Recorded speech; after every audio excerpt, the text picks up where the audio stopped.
Welcome, everybody, to Bring It Home, the show about American reindustrialization, the manufacturing renaissance, and all. JP Hampstead here today with Brooks Mendenhall from Astronomy Magazine. Have a really cool and unique show planned this time. We're here to talk about SpaceX's Starship, this massive, impressive spacecraft and launch system that's been developed really since the late 2010s.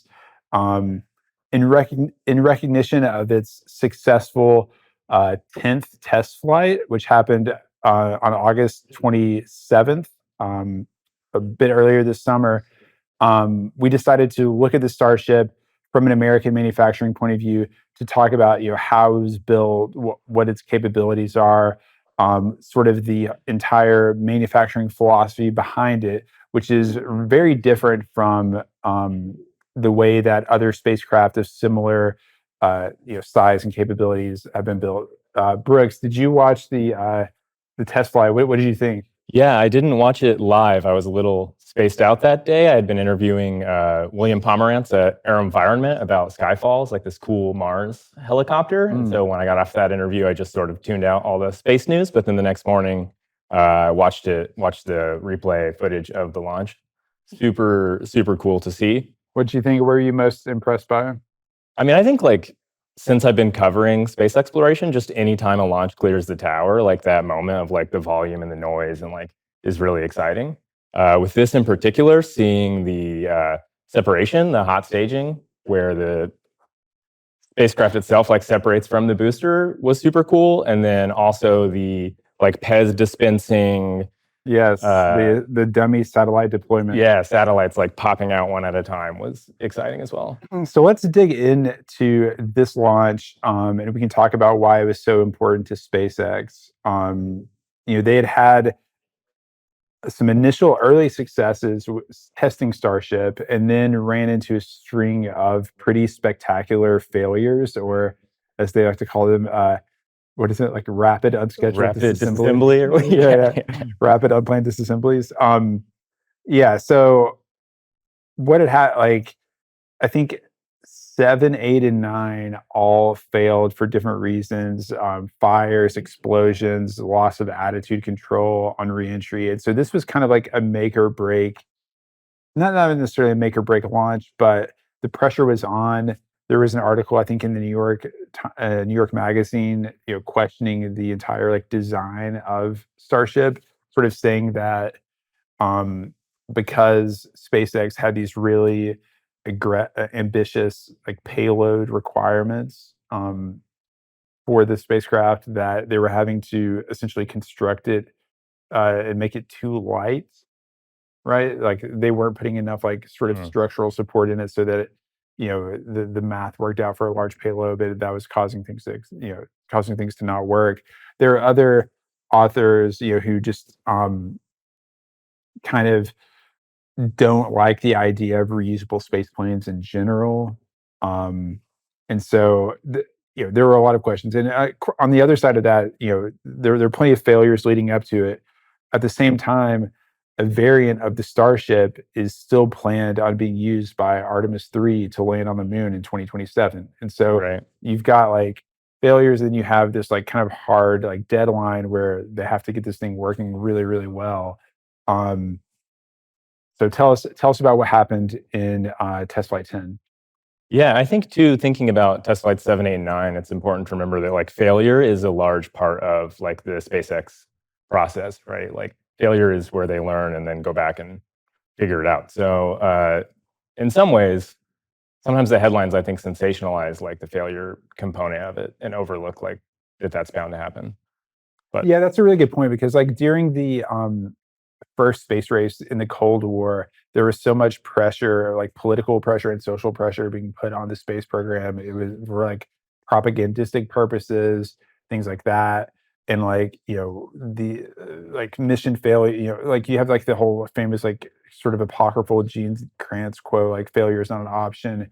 They had all these manned flights, and things were almost over engineered so that there was no risk of failure. Whereas, especially as we'll see later in the program today, failure and iterative design improvements are part of the SpaceX manufacturing a huge process. part of the process. Yeah.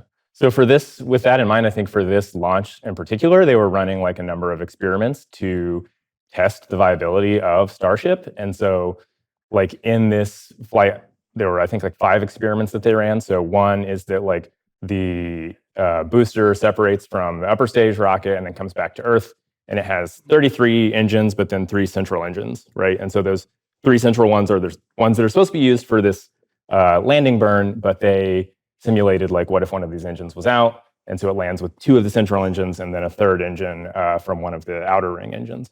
So that was one of the tests that they ran, and from what I understand, it was successful. Although I think the booster like burned up when it landed in the Indian Ocean, right? They exploded when they landed in the Indian Ocean, but that was also planned. I mean, it's basically like you're landing like this super hot, like 30-story building in the ocean that's like full of like methane and oxygen vapor and like tipping it over. But in the long run, like future versions of Starship will land with the little chopstick arms, like catching them, bringing them back to the launch pad, which is pretty cool. And then some of the other experiments they ran too, the Raptor engines on the Starship itself, like the ship, not the booster, relit like above Africa briefly to test like whether or not that's possible for those engines to relight, which is super important if you're trying to get payload to the moon or to Mars for that to be possible, or even to a specific orbit. And then there's another cool one. A lot of people that watched the initial broadcast of the test commented on like these like missing thermal protection tiles that pieces of it were clearly like off. That later on they said that they had removed 16 tiles to like stress test the spacecraft, and they had done some more aggressive maneuvers during re-entry to put extra stress on like the flaps and fins of the Starship, and actually tore them up quite a bit. Yeah. I think this was part of what Elon Musk was saying when he promised like maximum excitement. Like they really put the spacecraft through the ringer on this mission and like damaged it deliberately and put it in like very stressful situations just to see what it would do. But talk a little bit about the payload deployment mechanism. I thought that was really cool. It almost looked like a bicycle chain, like going back and forth, shoving those things out the door. From what I understand, the dummy Starlink satellites are like lighter and smaller, more similar to what the next generation of Starlink satellites will be, and you just see them all sort of stacked up in the spacecraft. And then, like you said, there's like almost like a bicycle chain mechanism that's just rotating through and like pushing them out the door one after another. It's like very cool to see. It was cool. It was really interesting to see video footage from inside the spacecraft, like as it was like doing its thing all autonomously. It was very cool. And that footage was cool. And then also the footage of the actual launch from under the launch pad. Did you see that? Where like you can see all the engines firing. That's insane. Like I don't understand how you even capture that. How they even do that? Capture that footage, yeah. Yeah. So basically the whole mission was like an hour long. Splashing down in the Indian Ocean. Like we said, both the booster and the Starship itself were destroyed after landing in the water as planned. So anyway, really cool test. There's a lot of data for SpaceX to collect and keep, to inform like the sort of continued revision of the Starship design. There'll be more tests to follow. Why don't we talk about sort of the characteristics of the Starship itself? All right, Brooke. So we've talked about Launch 10, which was a smashing success for SpaceX and a much needed one. Let's get into the characteristics of the Starship itself. This is basically like the largest and most powerful rocket ever launched. It's nearly 400 feet tall. It's like 397 feet tall. For comparison, the Saturn V with the Apollo capsule was 363 feet tall, so a good 30 feet shorter.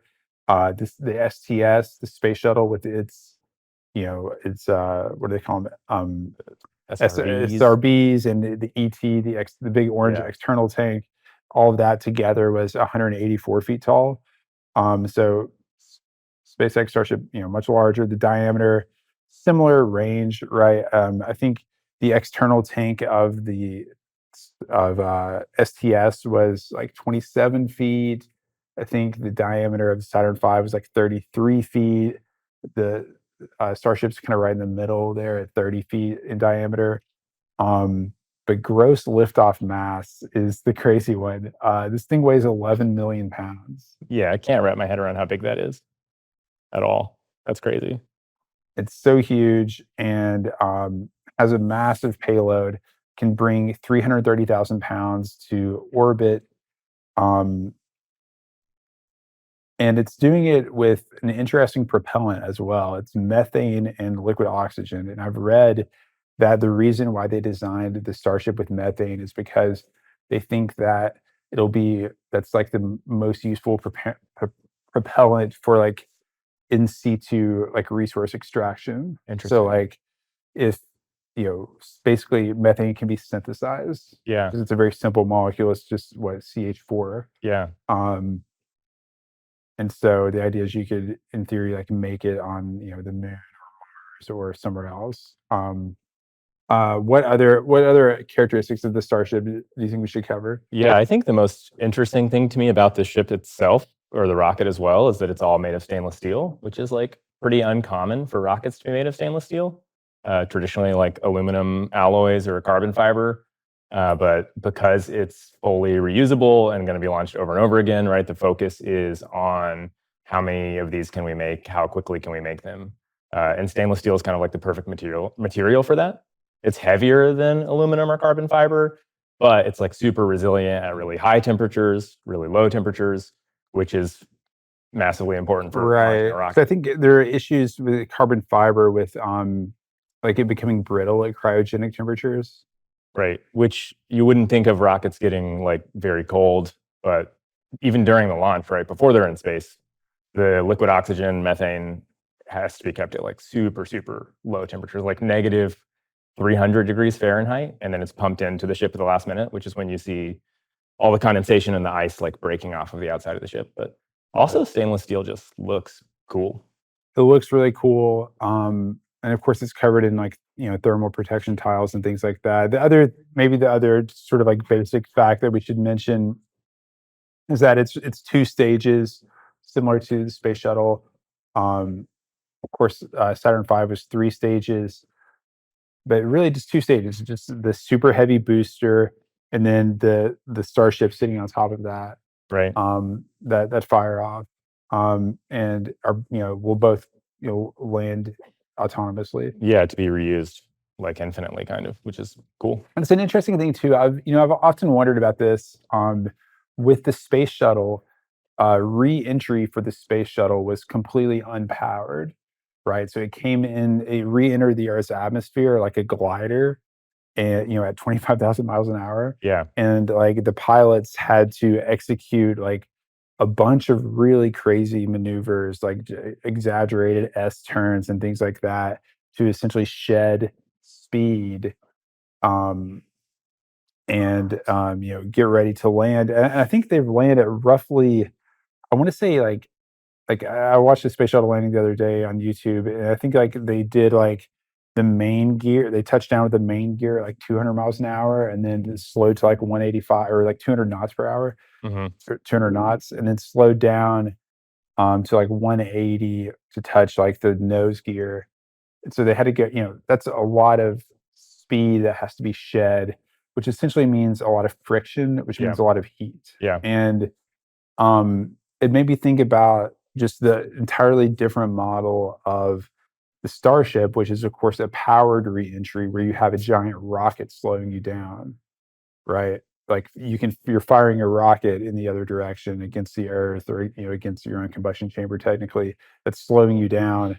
And I just wonder like what kind of impact that has on the stresses that the thermal protection system encounters and the heat and things, and if that's like actually like it's even though it looks crazier, if that's actually like a safer way to slow yourself down Yeah. than to just be like swinging this glider like through the atmosphere like a crazy person, like trying to like Yeah, the space and shuttle then is getting crazy. like one chance to like hit Yeah. this like runway at exactly the right angle. Yeah. I do know that the like upon reentry, it's under less like it's like a lower G's than space shuttle or like a traditional capsule like coming back to Earth, which is interesting. Yeah. So the that powered reentry I think is probably crucial for like the reusability of the spacecraft. What else? I mean, you know, I guess the other, just sort of the main thing.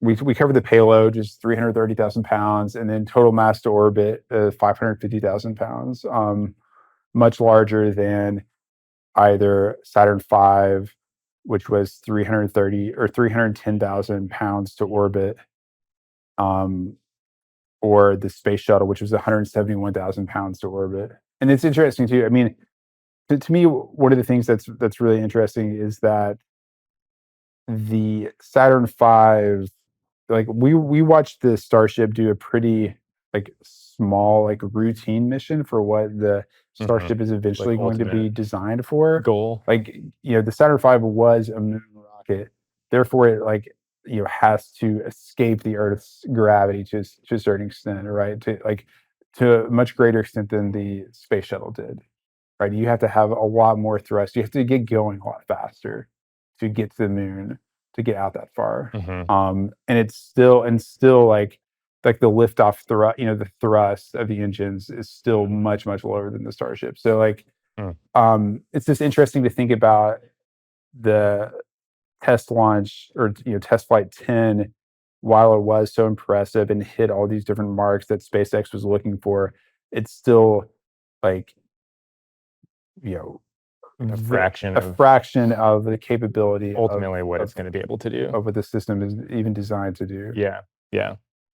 I mean, like, it's not news for SpaceX to be launching 8 Starlink satellites, right? They're doing that like almost every day.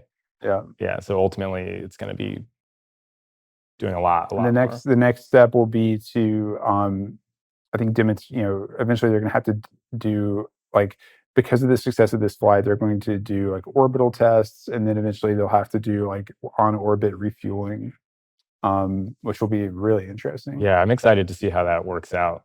It's going to be interesting. So we've talked about the test flight. We've talked about like the basic characteristics of the Starship, spacecraft and launch system. Now I think we should get a little bit into like where and how it's made.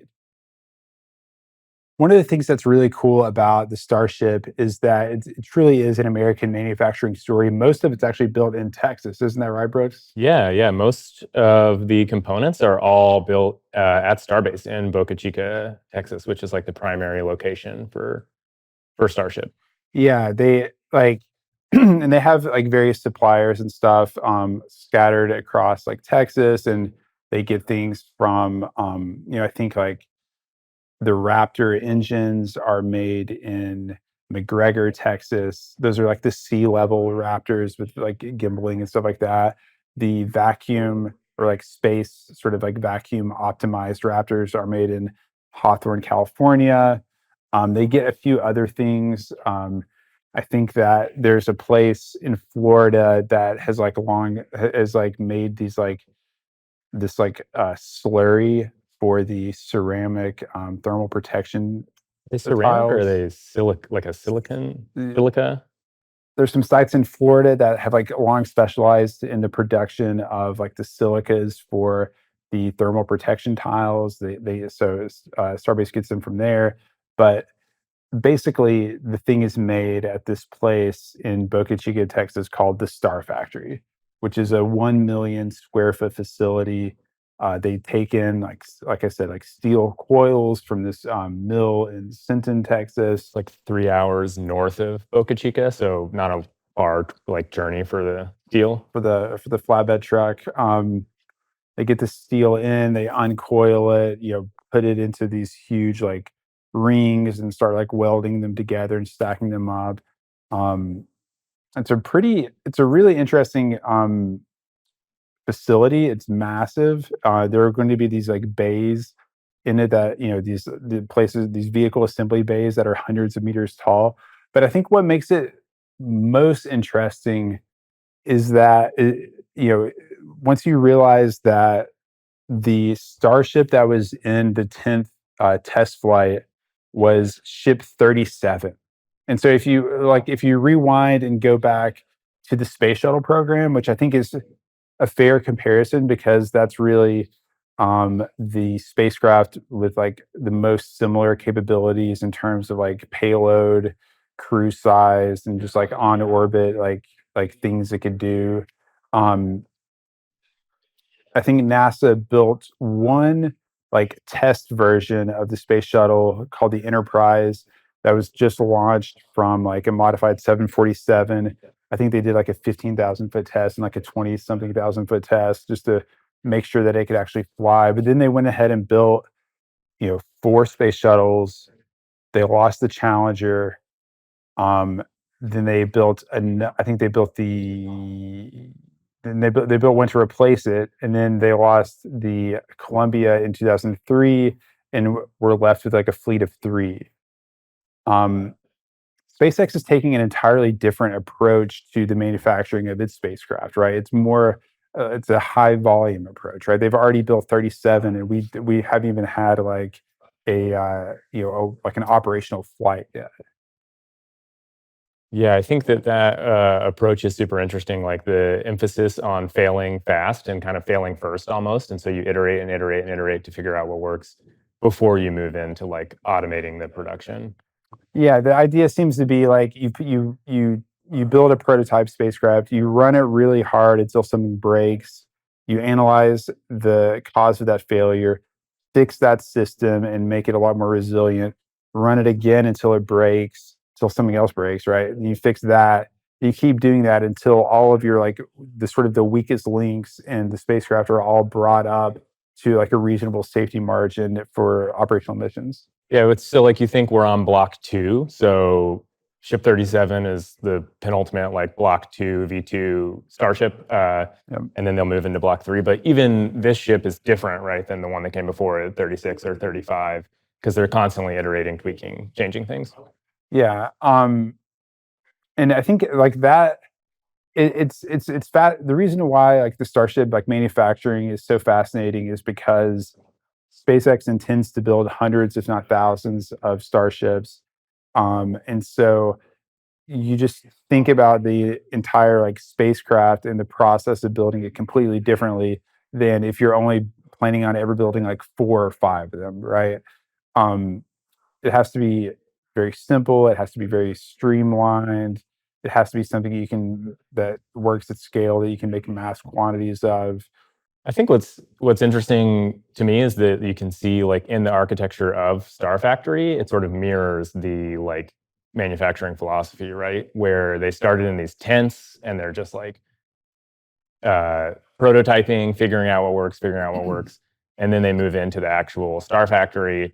And even like the shape of Starfactory mirrors the way that the rockets are built, where like you have these roof lines that get progressively taller as the ship moves through the assembly line and gets stacked up and welded together, which is just very cool. It's very cool to think about that, like the way that they mirror each other. It's very the fact that Star Factory started off in these giant open air tents reminds me especially of the sort of production hell that Tesla went through. I think in like the 2019 period when it was running into a lot of issues scaling Model 3 Mhm. production and deliveries, and there were some major problems with the robotics in the factory, and basically Elon ended up going in and like stripping a bunch of stuff out and then rebuilding these like assembly line processes in tents until they could work out all the issues and then re-automate. And since then, he's really emphasized automation last. Right. And basically, the idea is that, yeah, you start with like a super manual, flexible process. And then as you work out all the kinks, you slowly bring in more and more automation as there's no point in like automating a task that isn't 100% That you correct don't know. Yeah. or automating something in a way that like whether it's a certain like sequence of events that like artificially like puts a bottleneck on the entire process, Right. right? You want to like automate things in a way that keeps every sort of like station moving at the same speed. Um, that's really interesting. They started building it in 2019. Um, by 2020, 2021, they had added some like really large buildings and finished it in I think they finished it last year in 2024. Do you want to talk about a little bit about linear adjacent flow?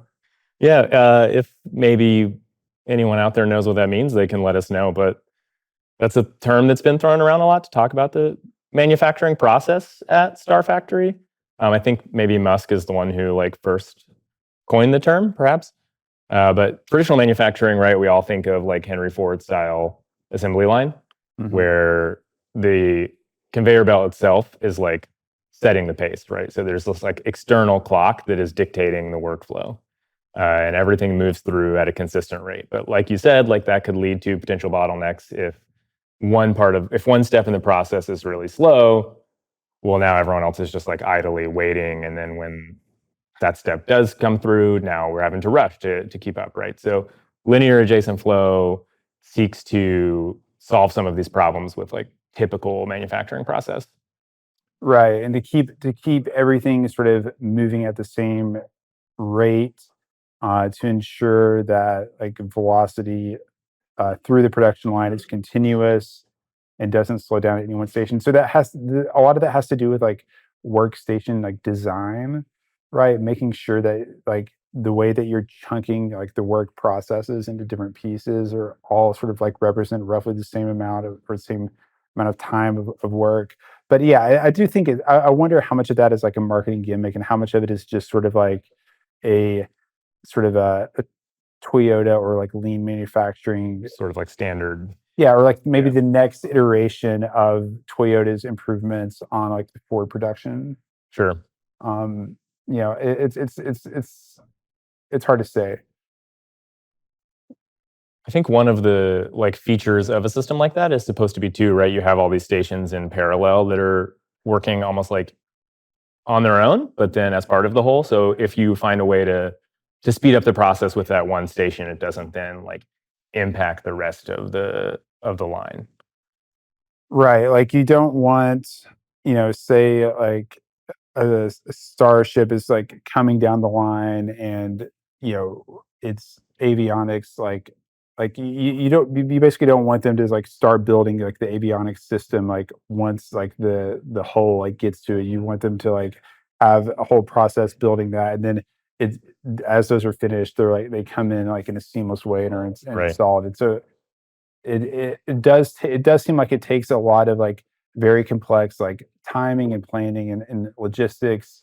I From what I understand, like SpaceX is far more vertically integrated than other aerospace majors, like Boeing or Northrop Grumman or people like that. Like they're making a lot of their components themselves. They use 3D printing even in parts of like Raptor Mm, engines.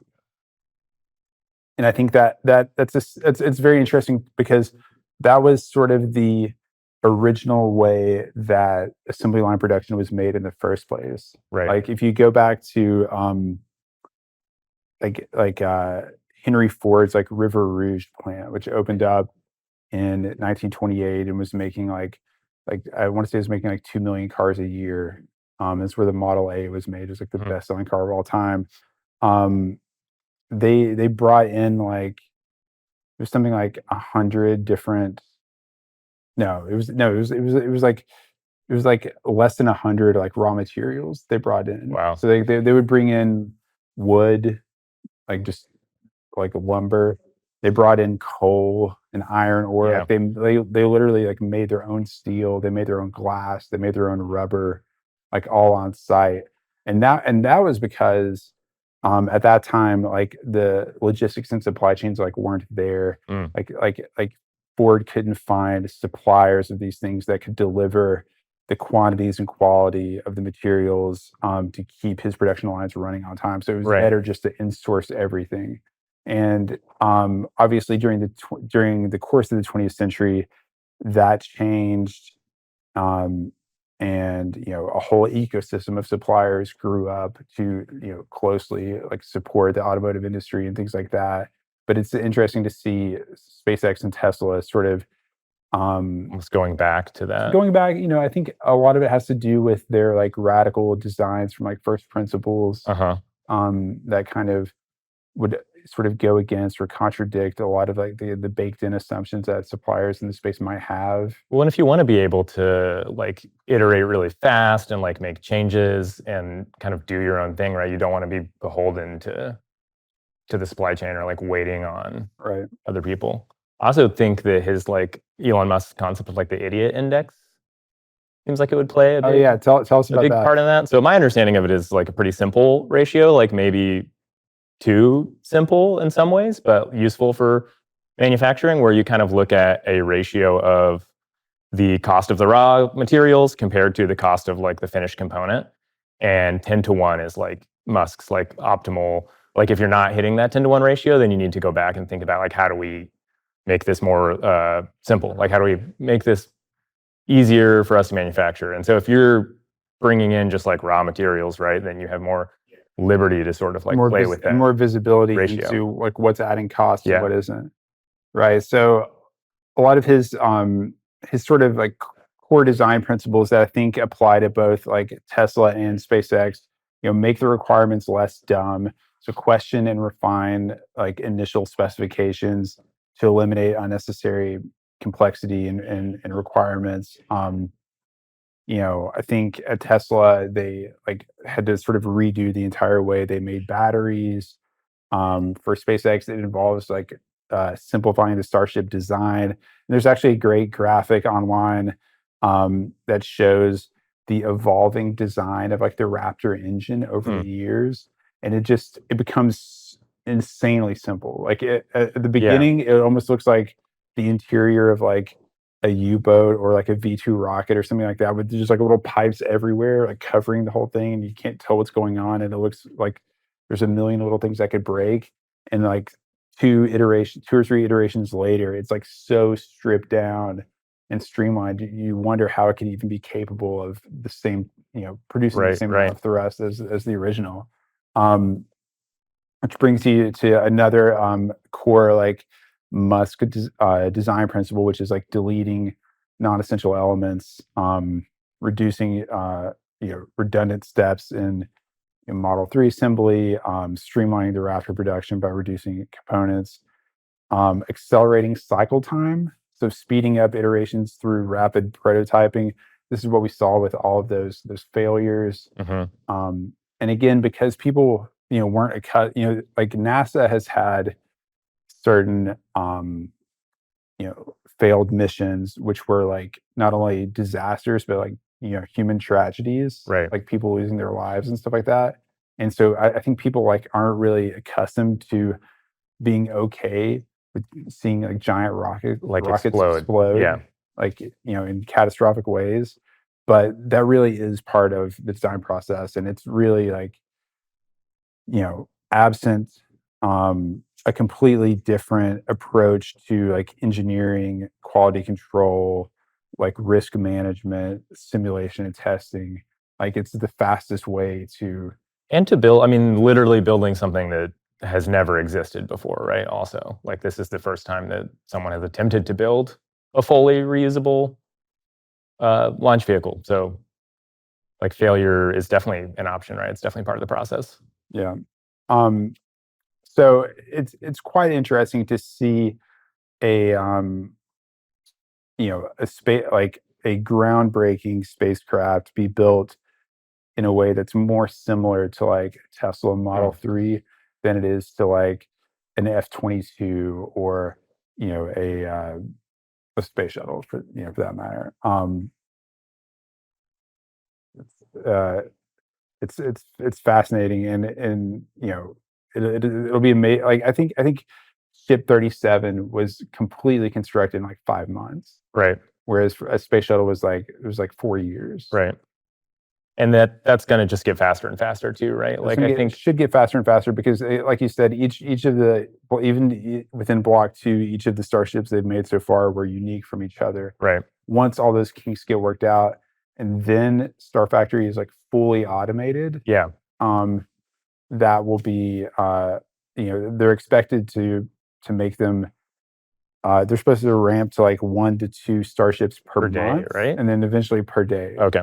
Yeah, I think Which seems insane because it seems like, how could it be possible for there to be that much launch demand? yeah. But who knows when that will actually be. I mean, we're right at the precipice of like whatever comes next in terms of launch demand though, I think. I don't think we have any way of knowing like what that's going to look like in 10, 20 years. Right, we don't because people are proposing like using Starship for even like travel on Earth, like orbital Sure. travel on Earth, like Sure. flying from Like an actual space shuttle. like New York to Tokyo in like an hour Yeah. instead of like 12 or insane. 14 hours Yeah. or whatever. And then of course, like for Starship to get to the moon or to Mars, we're talking like 10 at least, like refueling flights, and so that generates obviously launch demand as well. Right. Right. Um, it's really interesting to see, and I think